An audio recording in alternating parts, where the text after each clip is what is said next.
Hoy recibimos a Nicolás Dufaux, historiador, con doctorado en Filosofía y Letras por la Universidad de Buenos Aires, que recientemente lanzó su libro Historia de la locura en Uruguay, en el periodo de 1860 a 1910, la cual deviene de su tesis de doctorado Alienados, médicos y representaciones de la enfermedad mental. Sí, lo que me llevó a la investigación, yo estaba haciendo mi tesis de maestría en Facultad de Humanidades, que fue una tesis de maestría sobre un grupo, una banda, como se llamaba en la época, de delincuentes rurales que supuestamente asolaron Cerro Largo en el año 1882. Y a mí me interesaba particularmente uno de esos personajes, uno de los integrantes de esa banda, que era un personaje real, pero que se convirtió rápidamente en un personaje de ficción, porque los diarios y los folletines y la literatura de la época ficcionalizó su biografía. Y a partir de ahí estuve buscando mucho tiempo el expediente judicial y encontraba expedientes judiciales de otros integrantes de la banda y del de él no. Iba buscando, fracasé rotundamente. Cuando no lo encontraba, ya me di por vencido. Trabajé durante mucho tiempo con muchos otros expedientes judiciales, pero el caso de Alejandro Rodríguez, que era el que a mí más me interesaba, no aparecía. El archivo judicial es un lugar muy difícil para trabajar porque hay que conocer muy bien como las dinámicas de funcionamiento del archivo, pero también de la justicia de la época. Es un archivo que carece de inventario, entonces uno va tanteando a ciegas. Me acuerdo que en un momento él estaba enterrado en el cementerio del Buceo, había sido enterrado en el cementerio del Buceo como NN, entonces también hice una gestión en Necrópolis de la Intendencia para ver si ahí encontraba algo. En Necrópolis de la Intendencia lo encontré en el panteón de los NN, que eran presos, pero no daba con el expediente judicial. Y en un momento encontré una referencia que decía que esta persona, Alejandro Rodríguez, había simulado locura para ser internado en el Vilar de Bo, que era una idea, digamos, por un lado de los presos de la época, la idea según la cual pasar de la cárcel al manicomio era una posibilidad para fugarse. Y también estaba la discusión a fines del siglo XIX y principios del siglo XX sobre la simulación de la locura, que era algo que los psiquiatras, eso me enteré tiempo después, pero era algo que los psiquiatras tomaban de Darwin, ¿no? Del pensamiento darwinista, de Darwin y del pensamiento darwinista, de aquellas especies que simulaban actitudes para engañar a sus posibles depredadores o para convertirse en depredador. Bueno, eso se aplicaba también a la psiquiatría con la idea de la simulación. Y me fui a probar suerte al hospital. Fui a probar suerte al hospital a ver si ahí encontraba algo. Con el caso que estaba buscando fracasé, pero encontré un montón de historias clínicas, un montón de expedientes maravillosos que estaban en una situación además como de deterioro bastante avanzado. ¿De él no, de otro? De él no lo encontré de otros que estaban en una situación de deterioro, de historias clínicas, libros de pacientes que estaban en una situación de deterioro bastante avanzado. En paralelo, una estudiante de facultad, Magela Fein, estaba y sigue trabajando acondicionando esa papelería. Bueno, yo trabajé en el año 2011, estoy hablando, 2010-2011, trabajé, que fue medio como cuando Magela también, nosotros no nos conocíamos, nos conocimos después, pero también Magela desembarcó en el hospital a trabajar, por suerte se ha quedado, y ahí dije, bueno, me puse a pensar que con eso tenía que hacer algo. Yo estaba terminando la maestría y estaba por empezar el doctorado, y lo primero que hice fue presentar un proyecto de los llamados proyectos de iniciación a la investigación de la Comisión Sectorial de Investigación Científica de la Universidad de la República y me financiaron a 2 años. Entonces, durante 2 años estuve viendo esas historias clínicas y otros materiales, ¿no? Pero estuve trabajando pensando que podía ser algo vinculado a la psiquiatría y el delito. Ese fue como el punto de partida. Después me anoté en el doctorado, y con un anteproyecto, pero sin un tema, o sea, sí con un tema, pero con un anteproyecto al cual había que darle forma, había que armar un plan de trabajo.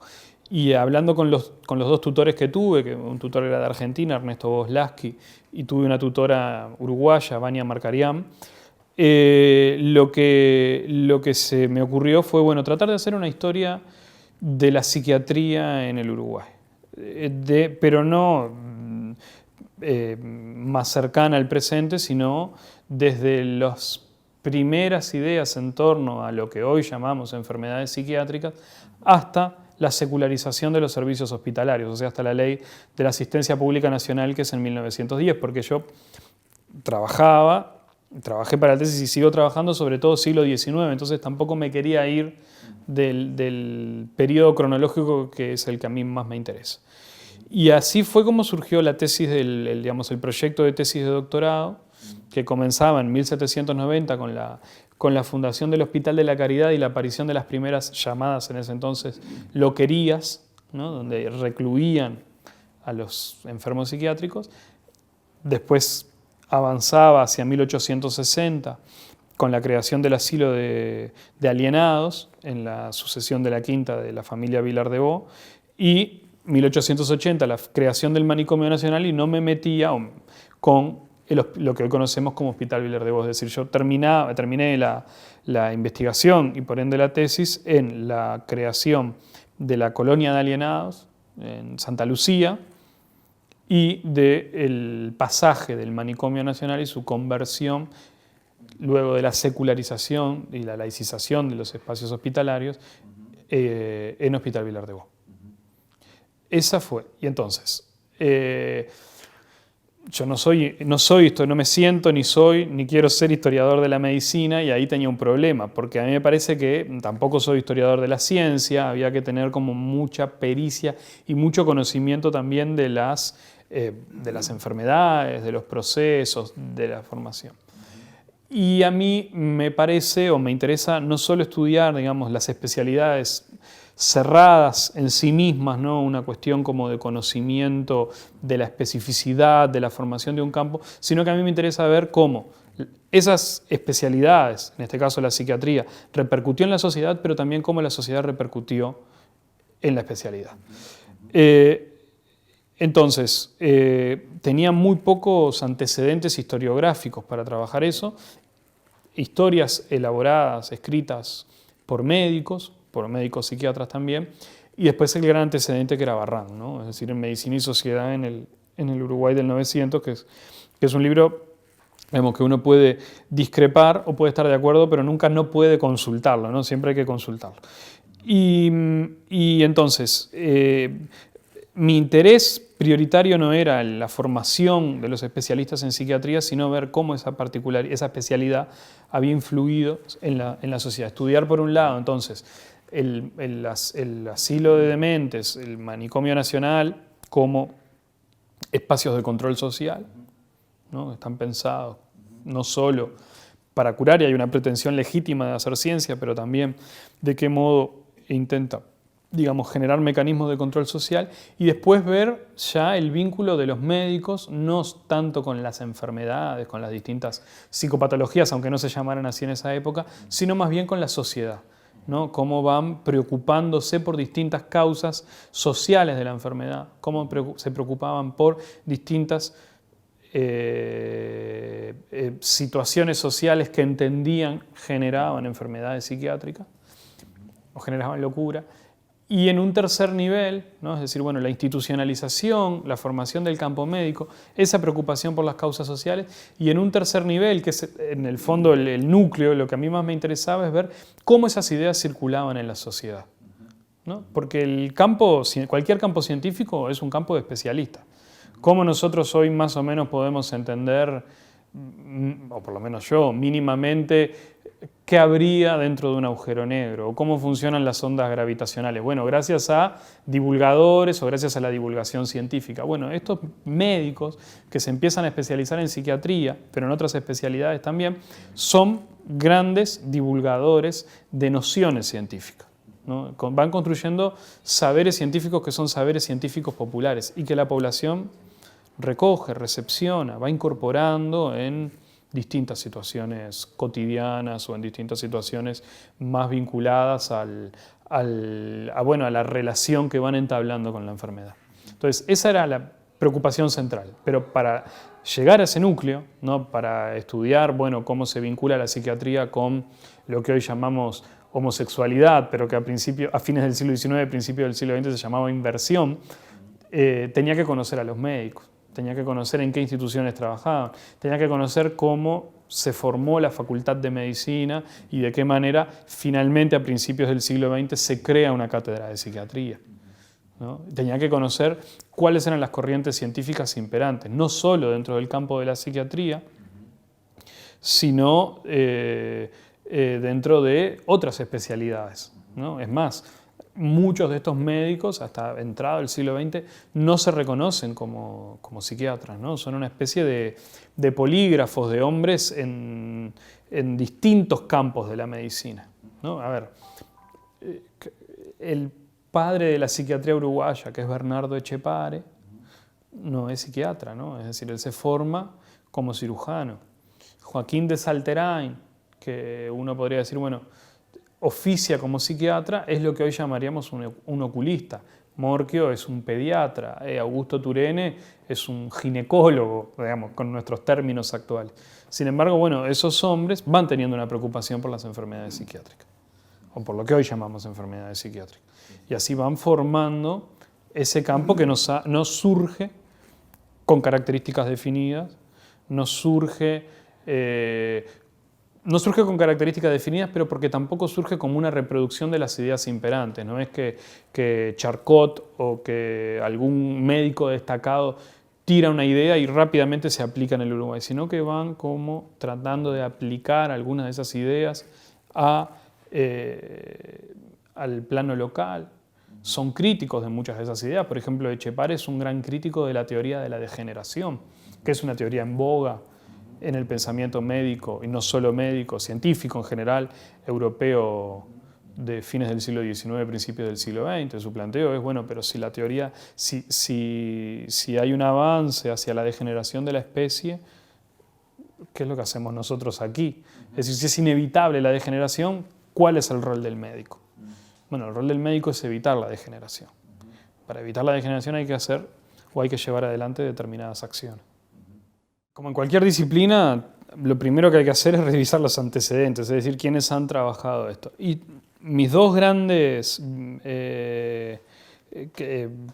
vertientes o patas antes de empezar era, por un lado, la historia de la medicina escrita por médicos y, por otro lado, Medicina y Sociedad en el Uruguay del 900 de Barrán. Y luego, la obra de Foucault. Claramente, no solo Historia de la locura en la época clásica, que es como, bueno, la obra en la cual Foucault, un joven Foucault, digamos, comienza a sobresalir como, bueno, alguien destacado dentro de las ciencias sociales francesas, aunque muy marginado entre los historiadores, muy despreciado incluso por los historiadores de la época. Pero además de la historia de la locura, bueno, leyendo sus conferencias, ¿no?, que están compiladas hoy en El Poder Psiquiátrico, en Los Anormales, bueno, y en La Vida de los Hombres Infames, que es un libro, digamos, es un libro muy, muy interesante de leer, pero también planteando o tratando de ver una posición un poco más crítica de la obra de Foucault. ¿Cuál sería esa posición? Y bueno, a mí me parece que él, en su condición de historiador de estas instituciones de reclusión de enfermos psiquiátricos, pero también de otras, por ejemplo, la cárcel en Vigilar y Castigar, plantea instituciones muy cercanas a lo que hoy podríamos decir, bueno, es una institución total. Es una institución que funciona muy bien, que logra a la perfección la reclusión, que incluso cometiendo muchas fallas o cometiendo muchos errores, se retroalimenta, es decir, anula esos errores en función de lograr una especie de poder que es hegemónico, ¿no? Y es un campo de poder muy difícil de romper, además pensado para los sectores sociales más marginales, más vulnerables. Mi planteo era distinto, a mí es decir, lo mismo que decía hace un rato sobre Barrán, es fundamental la obra de Foucault, hay que leerla sí o sí, es inevitable, pero mi planteo era, o partía de la presunción de que estas instituciones no funcionaban tan bien como en la obra de Foucault aparecen, que son mucho más porosas en su funcionamiento cotidiano, en su construcción de hegemonía, y que la ciencia también es mucho más porosa, Entonces me puse a buscar como distintas manifestaciones de resistencia entre los pacientes, entre las familias, entre los propios celadores, ¿no? Entre el propio poder médico, las diferencias entre los médicos. Entonces salir un poco de esa idea de que hay una institución que funciona muy bien. No dar por sentado. No dar por sentado eso, ¿no? ¿Por qué? Porque también, a ver, la historiografía y sobre todo la historiografía latinoamericana durante las décadas del 80 y la década del 90 había tratado de aplicar el modelo de Foucault a América Latina, distintas situaciones, en México, en Colombia, en Brasil, en Argentina, ¿no? Y yo tenía mi idea o mi presunción era de que estudiando los casos ese modelo probablemente no funcionara tan bien. Y creo que la obra de Barrán en algún sentido yo he escrito algo sobre eso que es muy tributaria de esa obra de Foucault. Pero también hay que entender a los historiadores de ese momento histórico. ¿En qué sentido lo digo? Que son en Argentina, en Brasil, en Uruguay, en Chile, son historiadores que salen de procesos políticos en los cuales el Estado es en algún sentido un Estado total, una especie de Estado Moloch, ¿no? Es decir, un Estado que, que arrasa con vidas, es un Estado donde no hay garantías individuales, es un Estado donde hay represión política, es en algún sentido, aunque también pueda ser poroso, ¿no? Pero la mirada que se tiene de época desde la segunda mitad de los 80 y durante la década de los 90 es que es un Estado total, es un Estado que ha proscribió a esas personas, que les impidió desarrollar sus carreras profesionales, su actividad de investigación. Entonces la mirada que pueden tener, me parece, tratando de entender a la época, el contexto en el que el historiador escribe, es esa. ¿No? Eventualmente, en mi caso, ese Estado pude no vivirlo y también mi mirada sobre el Estado puede ser distinta, ¿no? El Estado es una construcción cotidiana en ese sentido. O sea, yo lo miro también como una construcción cotidiana, ¿no? Desde la señora que nos sella el pasaporte hasta el que nos da el recibo. Pero en ese momento histórico, o sea, es decir, en la segunda mitad de los 80, los 90, que es cuando Foucault llega sobre todo, ¿no? Antes había circulado, pero en forma más que nada clandestina, sobre todo en universidades argentinas y brasileñas, es un autor que calza muy bien en su época, ¿no? Yo creo que ese es un mérito, había sido un gran mérito de Foucault ya vivo, ¿no? Es decir, bueno, ser un intelectual que el momento necesitaba, en Francia o en Europa en las décadas del 60 y del 70, ¿no? Es decir, en algún sentido la armonía que Foucault logra, la armonía que el pensamiento de Foucault logra con muchos movimientos sociales de la época también tiene que ver con que es un historiador de ese momento histórico, en el cual produce ideas que también están en los movimientos sociales, en los movimientos políticos. Bueno, eso en América Latina ocurre con cierto retraso, ¿no? Pero bueno, la mirada que él construye sobre el Estado, la mirada que él construye sobre este tipo de instituciones, tiene mucho que ver con cómo los historiadores pueden leer en ese momento a ese Estado. Es comprensible. El historiador hoy, o lo que es el desarrollo historiográfico hoy, por lo menos en Uruguay, pero eventualmente en algunos otros lugares, no tiene un centro de gravedad. A ver, lo que quiero decir es lo siguiente. La historia de la historiografía, hasta bastante entrado el siglo XX, fue una historia muy concentrada en la historia política, ¿no? Hoy, esa centralidad que tenía la política, que la mantiene, ¿no? Digamos, en el Uruguay seguimos explicando nuestra historia política en función de los partidos, ahí ves la centralidad. De repente no es el relato que haría en mi condición de historiador, y eso obviamente sin desconocer la importancia que tienen los partidos, pero seguimos discutiendo solo la historia política en función de esto, en función de la centralidad de los partidos, pero esa centralidad que tenía la historia política hoy se ha fagocitado. Yo siempre le digo, yo doy una materia... Doy muchas cosas en la Facultad de Humanidades, pero una materia que es la que más me gusta es a los estudiantes que recién entran, ¿no? Que es una materia introductoria a la historia. Vos les explicás qué es un documento, qué es un archivo, cómo trabajar, ese tipo de cosas o ese tipo de tareas. Y siempre les digo que la historia en algún sentido es un Estado laico y que acepta la libertad de cultos, ¿no? Es decir, hay hoy en día tantas manifestaciones posibles de investigación histórica como historiadores hay. Hoy la historia se ha pluralizado en una infinidad de temáticas posibles, ¿no? Entonces esa centralidad de lo político ha desaparecido en algún sentido en función de otro tipo de historiografía o de otro tipo de construcción histórica, que se preocupa por colectivos minoritarios, que se preocupa por el gusto culinario, que se preocupa por la locura, en lo que tiene que ver mucho Foucault, que se preocupa por los presos, que se preocupa por la cárcel. Entonces, hoy hay infinidad de reconstrucciones posibles,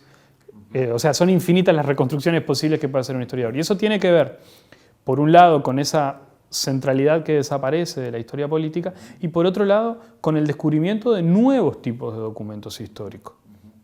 A ver, ¿por qué es muy, lo digo en el buen sentido del término, transgresora la obra de Barrán también en Uruguay? Bueno, hoy no podríamos entender la historiografía uruguaya sin el Barrán de la segunda mitad de la década del 80 hasta, si se quiere, nuestros días, porque incorporó un conjunto de temáticas que hasta entonces en algún sentido eran inusitadas. Y eso permitió que hoy en día alguien como yo pueda hacer una reconstrucción, pero sobre la base de lo que él ya había hecho. Eso por un lado. Y por otro lado han aparecido, los historiadores hoy interpretamos otro tipo de documentos. Ya no es el trabajo del historiador solo en el archivo, con los documentos en el archivo, ¿no? Que es un archivo además que toda política de archivo es una política de memoria. Bueno, ¿qué se conserva en los archivos nacionales, por ejemplo? Que son muy importantes, o en los museos nacionales, que también son muy importantes. Se conserva mayoritariamente un tipo de documentación vinculada a la política, vinculada a las gestas patrias, vinculada a los grandes hombres, ¿no? Bueno, los historiadores también han salido de esa centralidad que tenía el archivo y han descubierto nuevos tipos de documentos. Entonces, hace 30 o 40 años, o menos tal vez, era impensado que un historiador recorriera juzgados buscando documentos u hospitales buscando documentos para hacer su tarea de investigación. Entonces, por un lado hay nuevas preocupaciones y por otro lado hay una ampliación de la idea de qué es una fuente para la investigación histórica o qué es un documento histórico, ¿no? Hoy en día los historiadores somos como los cuervos, esos que picotean donde se puede, que comen lo que se puede. Bueno, hay un poco de eso también, ¿no? Es decir, hay algo muy vinculado a otro tipo de temas y a otro tipo de preocupaciones. Y en tercer lugar también, digamos, los historiadores, si bien tenemos que tener una tendencia a ser lo más objetivos posibles, ¿no? a alcanzar, ¿no? el ideal de la objetividad, aunque sea un ideal, no la verdad histórica, porque la verdad histórica es algo discutible, ¿no? Si existiera una verdad histórica, yo no estaría acá, ustedes no me estarían entrevistando, no tendría sentido que yo estuviera acá, ¿no? Pero por algo los historiadores siguen discutiendo por qué cayó el Imperio Romano, ¿no?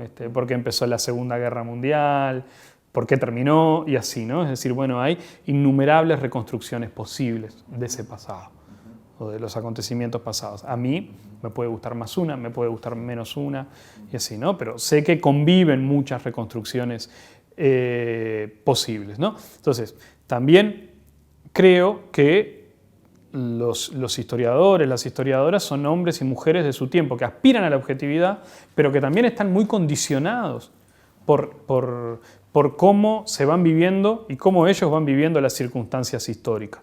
Entonces también estos temas, que por ejemplo los que en mi caso trabajo, que tienen que ver no solo con la locura, sino con, bueno, cómo la sociedad actual trata ese tipo de enfermedades, cómo la sociedad actual ve y piensa las instituciones de control, ¿no? Porque estamos todo el tiempo pensando en las instituciones de control, ¿no? Es decir, estamos todo el tiempo diciendo que, por ejemplo, tiene que haber más cárceles, pero no dimensionamos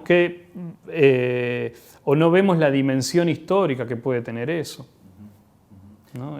Hay algo que creo, puedo estar equivocado, no sé, capaz que estoy siendo un poco apresurado en el comentario, pero creo que todos los abogados de este país leyeron por lo menos alguna parte de Vigilar y Castigar, ¿no? Es decir, leyeron un texto clásico que demuestra que, entre otras cosas, que la cárcel no funciona, que la cárcel moderna no funciona. Sin embargo, seguimos teniendo cárceles cada vez más llenas de presos, más hacinadas, ¿no? Más con un índice de prisionización que es uno de los más altos de América Latina. cuando me empecé a meter en el tema, tenía dos dimensiones. Una era la dimensión que yo quedé, esto lo digo realmente, ¿no? Digamos, haciendo una especie de etnografía, más en el sentido más antropológico del término de mi trabajo, quedé muy fascinado con la posibilidad de hacer archivo ahí, ¿no? Diría, si a mí me preguntaras, bueno, a vos, ¿qué te definió más para trabajar este tema? ¿El tema en sí o la posibilidad del archivo? Y diría muy seguro la posibilidad del archivo, ¿no? Es decir, de estar haciendo archivo en un lugar no tradicional, de ir a molestar, si se quiere, ¿no? Es decir, un lugar que está pensado, construido para una lógica de funcionamiento que no es la que aparezca un historiador en un momento. Y con esto no me estoy dando aires de vanguardia, ¿no? Es decir, simplemente estoy contando cómo fue mi experiencia. Pensar eso, ¿no? Pensar, bueno, pero este archivo en algún momento puede estar a disposición, pueden venir otras personas a consultarlo. Es un archivo casi inexplorado, ¿no? Entonces, eso es uno de los impactos que esperaba y estaba muy encandilado con esa posibilidad, tal vez demasiado, ¿no? Es decir, bueno, pensar en la lógica de cómo trabajamos los historiadores y pensar en eso, en salir también de la comodidad. Yo podría haber hecho una tesis de doctorado o una investigación mirando prensa o yendo al Archivo General de la Nación, donde en realidad dejo la mochila en el locker, doy la cédula y pido a un funcionario o a una funcionaria que me dé lo que necesito. ¿Qué fue lo de estar ahí? Eso de estar ahí me resultaba como muy interesante. ¿Pero qué fue lo que dirías que de estar ahí te resultó más interesante? Bueno, por un lado, los documentos, ¿no? Por otro lado, el hecho de pensar cómo tenía que ir desarrollando lógicas de trabajo para un archivo no tradicional, ¿no? A ver, ¿en qué sentido? Si voy al Archivo General de la Nación, yo ya sé cómo tengo que citar el documento porque el documento tiene una diagnosis documental que no hice yo, que hizo uno de los archivólogos del archivo, ¿no? Ya tiene una ubicación en una caja. Acá tenía que estar todo el tiempo pensando cómo lo iba a citar, cómo lo iba a utilizar, de qué manera, cómo iba también a tener que desarrollar estrategias para que con la historia clínica, que en sí es una cosa como muy limitada, iba a tener que salir a otros lugares a buscar información. No, por eso hablo como de esa especie de registro etnográfico, ¿no? De tener que ir a un lado, a otro, ver cómo vas armando una reconstrucción o incluso la biografía de una persona en función de múltiples elementos. Eso a mí me interesaba mucho. Y después tenía la dimensión de que estaba haciendo archivo en el mismo lugar sobre el cual estaba trabajando, que además funciona no diría del mismo modo, porque no, pero sí funciona o tiene el mismo objetivo que hacía 100 años atrás o más años atrás, ¿no? Eso me resultaba muy interesante. Entonces también no era solo que miraba los documentos, iba y trataba de hablar con los funcionarios, o iba conociendo médicos y les iba preguntando, o iba a buscar a los médicos para pedirle ayuda, ¿no? Médicos que son mis familiares, o médicos que fui conociendo en la investigación, o médicos que conocí a través de otros y les iba preguntando, les iba pidiendo ayuda, les preguntaba cómo trabajaban, ¿no? Esas dinámicas a mí me resultaron muy interesantes. Eso por un lado, ¿no? Es decir, bueno, el impacto podía estar ahí, en que hoy algún estudiante dijera, bueno, no, este tema o no me gusta cómo lo trabaja Dufaux, o a mí me interesa ir a ver ese archivo del que Dufaux habla, o esos expedientes sobre los que Dufaux habla. Eso por un lado.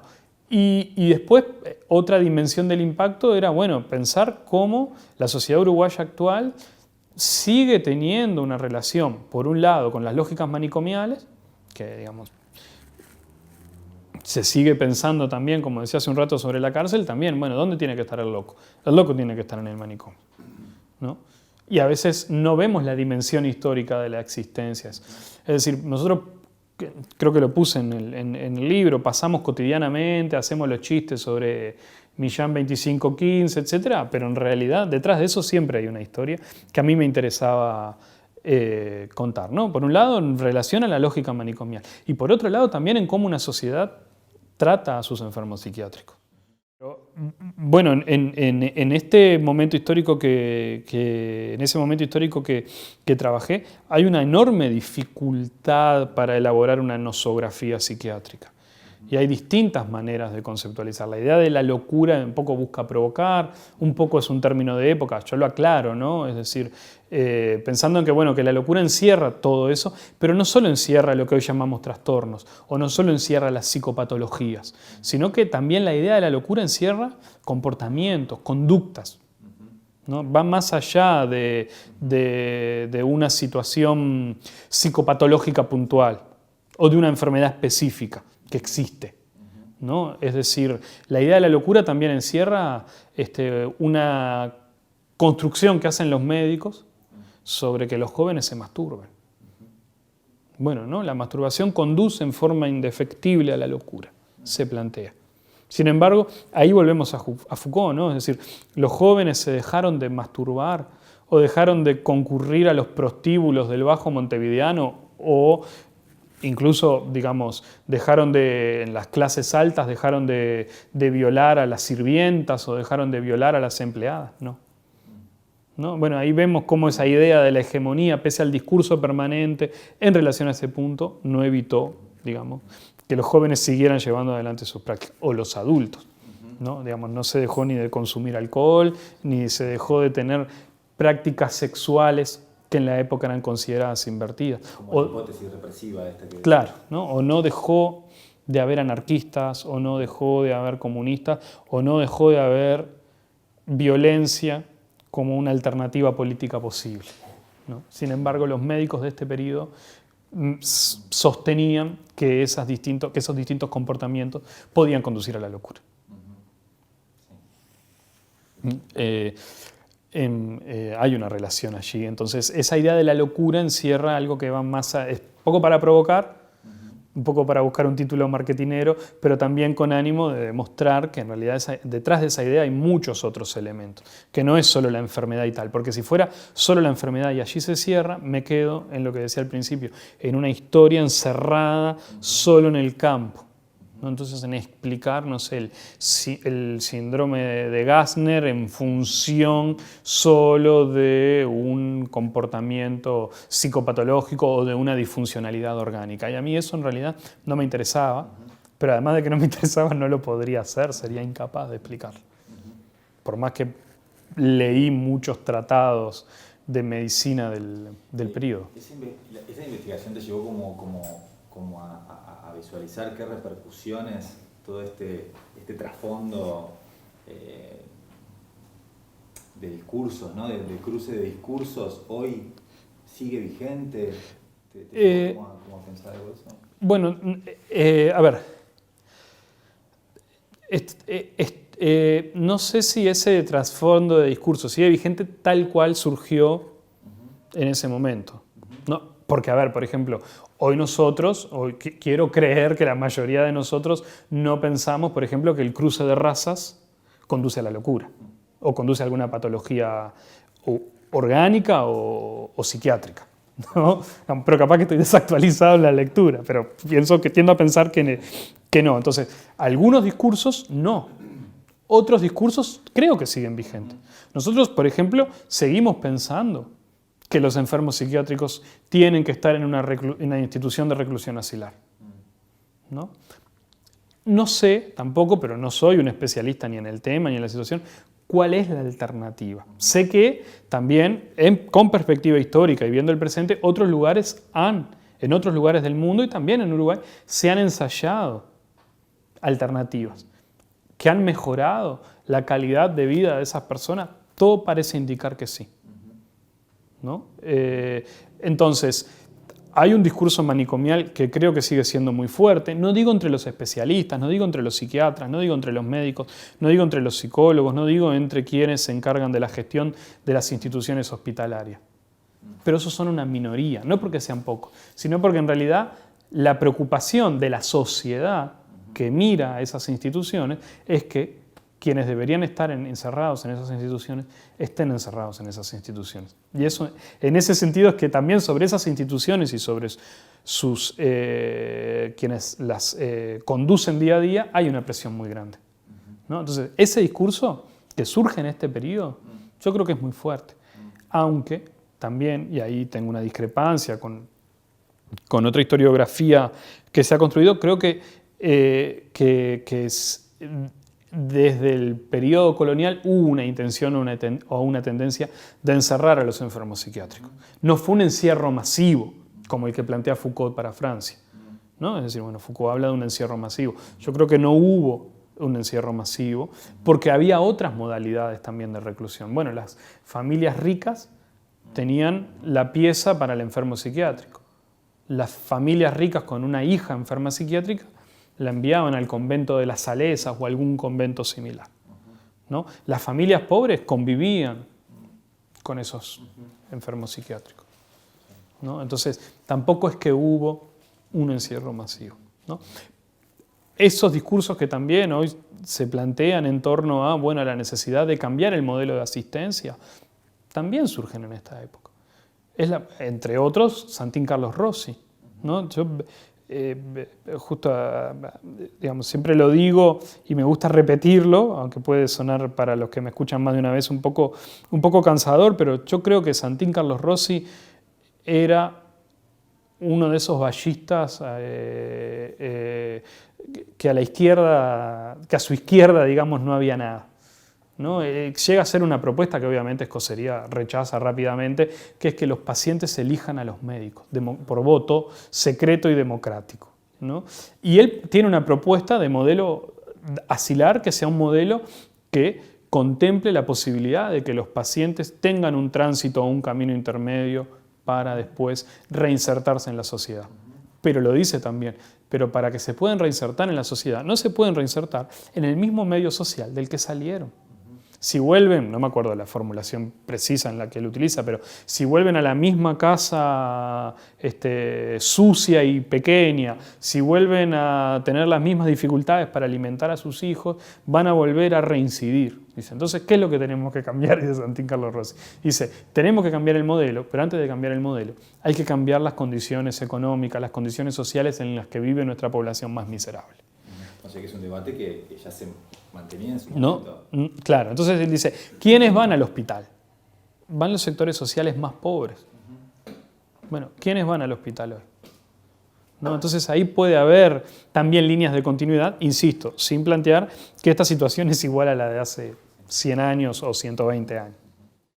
No hay una idea de salud, la idea está más vinculada, primero a la caridad, ¿no? Y después a la asistencia. Es lo que hoy nosotros podríamos ejemplificar diciendo, bueno, la idea de asistencia de este periodo es lo que hoy nosotros llamamos la idea de salud pública, ¿no?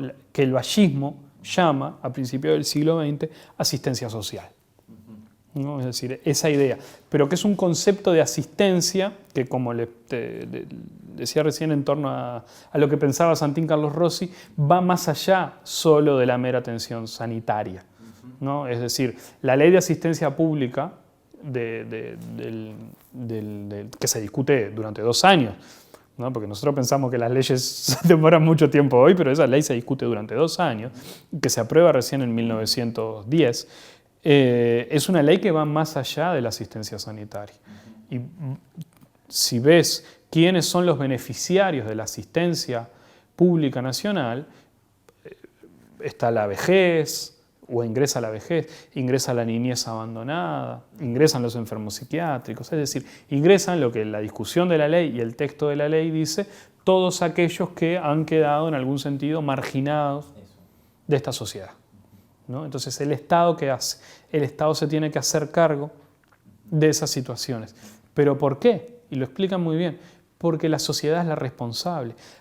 Nosotros la historiografía también ha construido la historiografía uruguaya ha construido la idea de el vallismo como una expresión, el vallismo y los hombres de fines del XIX, principio del XX, no solo el vallismo, evolucionistas, darwinistas, y por ejemplo, la fundamentación de esa ley, debe haber pocas fundamentaciones de esa ley, más antidarwinista y más antievolucionista que eso.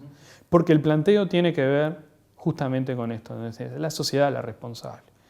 Si la sociedad es la responsable, la sociedad se tiene que hacer cargo, ¿no? También tiene una mirada muy vinculada a esa ley, ¿no? Muy vinculada también a la seguridad. Bueno, no podemos, lo que hoy llamamos seguridad, no podemos tener a esas personas desamparadas, pero conviviendo con el resto de la población, porque no sabemos en qué puede derivar. no solo por esas personas, no sé, un psicópata que puede matar a otro, pero también lo que la sociedad le hace a esas personas, ¿no? Bueno, distintas situaciones. En relación al recorrido que vos hiciste, después de haber estado incomodando en el hospital y demás, ¿qué rescatás de esas experiencias? Bueno, para mí la experiencia fue maravillosa, fue muy dolorosa también, ¿no? Hace poco cuando volví a ir al hospital, que para mí era una manera de regresar, digamos, a donde todo había nacido, les planteaba, y bueno, y ahí había médicos, había pacientes, había enfermeros y enfermeras, funcionarios del hospital, les decía que para mí había sido un proceso en algún sentido muy doloroso, por esto que, a ver, doloroso a ver, en el sentido de, bueno, uno tiende que tener a la objetividad, me paso diciéndole a los estudiantes, uno ve las fuentes y tiene que ser neutral, analizarla en función de la reconstrucción de un contexto, pero cuando leías en el hospital, en el archivo judicial o en otros documentos de época, por vez número 15, 20, 30, o en la revista médica, ¿no? Que la paciente decía que el abuelo la violaba, el padre la violaba, ¿no? O veías por vez número 20 o 30, ¿no? El niño golpeado o el menor abusado, y en un momento también decidí cortar. Cortar porque de repente, es decir, cortar dentro del campo de estudiar este tipo de temas también porque me estaba afectando desde el punto de vista emocional, ¿no? Eso, por un lado, para mí fue muy removedor regresar al hospital, por eso también, ¿no? Porque, bueno, por plantear que estaba volviendo al lugar donde todo había empezado, pero también donde lo que yo había querido como cortar en algún momento, bajar cortina y decir, no puedo seguir con estos temas. Aunque sigo en temas más o menos similares, ¿no? Ahí deberíamos, probablemente el problema sea yo. Por otro lado, a mí lo que me interesa es como eso, me interesaba mucho y espero que esa sea como la contribución del libro. El libro se puede criticar, se podrá decir, digamos, que es bueno, que es malo, que es una porquería, lo que sea. Pero a mí sobre todo me interesaba como pensar que hay numerosas posibilidades de investigación que no abordé, que podría haber abordado, pero bueno, lo puse muy claro tanto en la tesis como en el libro. Bueno, yo hice esta reconstrucción, que es la reconstrucción posible, que es la reconstrucción que puedo hacer hoy, pero hay muchas puntas de investigación que se podrían seguir continuando, o que se podrían continuar, por más que no lo haga yo. Y por otro lado también, en esa dirección o en ese sentido, pensar que el libro puede servir para contribuir en un debate que es un debate actual, ¿no? Porque la ley es de 2017, pero seguimos discutiendo. Más allá de la ley, digamos, por un lado está la ley y por otro lado está cómo la ley se recepciona y cómo la sociedad va a seguir discutiendo estos temas. A veces creo que esto si bien está el gran antecedente de Foucault en la historia de la locura, pero sigue siendo como una cuestión que sigue colonizando determinados territorios como el Uruguay, que tendrá su singularidad también en relación a la locura, ¿no? Es decir, la historia de la locura no es igual en todos lados. Bueno, no, claramente no. Tiene la particularidad del Uruguay. En este momento los psiquiatras abandonan un poco como la mirada organicista, avanzan mucho sobre las causas morales o las causas sociales de la locura. Cuestionan todo el tiempo los conceptos médicos imperantes en los centros de irradiación del pensamiento médico y psiquiátrico, París, Berlín, Viena, ¿no? Que era en algún sentido en este momento mucho más que París o que Berlín la capital del mundo, ¿no? Digamos, eso es un desplazamiento muy posterior, el de que Viena pierde esa centralidad. Y nuestros médicos, los médicos uruguayos o van a Francia y vuelven críticos, recepcionan ideas, ¿no? Se van incorporando no solo a la labor técnica de ser especialistas en tal función, sino que nacen a la vida política, empiezan a constituir una nueva clase política, ¿no? Una clase política que empieza a gestionar el Estado en algún sentido moderno, ¿no? En algún sentido con algunas reminiscencias que nos llegan hasta hoy, ¿no? Porque todos pensamos en que el Estado tiene que tener una centralidad. Bueno, eso es una particularidad. Y que tiene que tener una centralidad en la asistencia médica o en la asistencia sanitaria. Esa es otra particularidad que en otros países eventualmente puede no existir. ¿no? Entonces sí, son muy críticos de algunas de las teorías, son muy críticos de sus maestros. A mí me pasó algo muy, o sea, lo pintoresco que me pasó después de leer algunos nombres de médicos y psiquiatras, es ver qué cantidad de calles están con sus nombres, ¿no? Claro, pero tal vez en algunos casos sea por su labor científica, pero en muchos otros es por su labor política también. Sí. No, a ver, José Escocería, bueno, es un hombre del riñón del vallismo, ¿no? Santín Carlos Rossi, en este caso muy malogrado ese nombre, lamentablemente, ¿no? Pero bueno, es un nombre, como les decía hace un rato, del riñón del vallismo también, ¿no? Y no solo del vallismo, porque hablaba mucho del vallismo, pero hay hombres en este momento, y cuando digo hombres es porque no hay mujeres, bueno, que son hombres del Partido Nacional, o son socialistas, o son anarquistas. Entonces, bueno, ¿cómo eso también encaja? Es decir, bueno, pero a mí me llevó como a desarticular muchos preconceptos también. Bueno, pero ¿cómo los anarquistas que son, digamos, enjuiciados o psicopatologizados por los médicos y por los médicos psiquiatras también tienen también hay anarquistas entre los médicos o socialistas, ¿no? Y bueno, y esos tienen esos choques. Y es esa complejidad que uno no puede decir, bueno, no puede haber un médico anarquista. No, los anarquistas en realidad, los anarquistas militantes, anarquistas, no los médicos, ¿no? Incorporan también un montón o un grupo muy importante de conceptos que son propios de la psiquiatría. En contra del consumo de alcohol, en contra de algunas prácticas sexuales también, los socialistas lo mismo, ¿no? Después tenemos médicos que son muy conservadores en lo político o en lo social. Etchepare es un caso, ¿no? Digamos que es un gran científico, que es el padre de la psiquiatría, como les gusta llamarlo, que es un gran médico, pero que desde el punto de vista social o político tiene algunos tintes que uno podría decir, bueno, es una persona en algún sentido conservadora, ¿no? Aunque en la época eventualmente no se lo viera así.